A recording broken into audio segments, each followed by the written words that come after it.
మీకు వచ్చిన బాధ ఏంటో చెప్పండి, సమాధానం చెప్తాను. నువ్వు అసలు మనిషివా పశువా? నువ్వు మంత్రివా బ్రోకర్వా? ఏ విధమైన ఇలాంటి వ్యాపారం పెడతాడా? ఆడదాన్ని ఉసురు పోసుకుంటే నాశనం అయిపోతావురా. ఈ వ్యాపారం పెట్టుకుంటే ఏంటి తప్పు? సొసైటీ నాశనం అయిపోతుందిరా ఎదవా. ఆరోగ్యాలు నాశనం అయిపోతాయిరా. ఏడ్సొచ్చి జనాలు శవాలైపోతారా. బ్రాందీలు విస్కీలు తాగి జనాలు శవాలు కావట్లేదా? ఆడవాళ్ల తాళిబుట్లు తెగట్లేదా? తాగిన మొత్తులో కన్న కూతుళ్ళనే రేపు చేసిన వాళ్ళు లేరా? మరి మీరు ఈ బ్రాందీ షాపులు ఎందుకు మూయించటం లేదు? దేశం మొత్తం మందు అనేది లేకుండా ఎందుకు చేయట్లేదు? ఈ సిగరెట్లు తాగి ఊపిరితిత్తులు పాడైపోయి చాలా మంది చస్తున్నారు. పాన్ పరాగులు గుట్కా ప్యాకెట్లు తింటున్నారు. ఎంతో మంది నోటి క్యాన్సర్ తో చస్తున్నారు.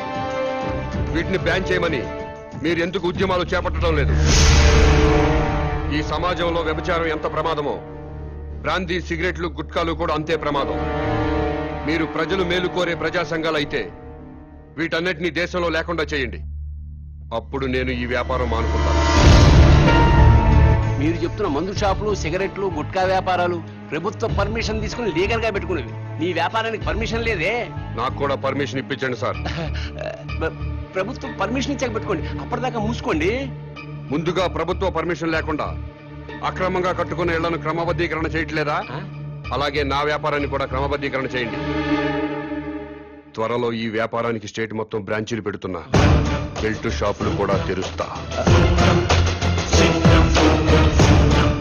ఈ వ్యాపారాలు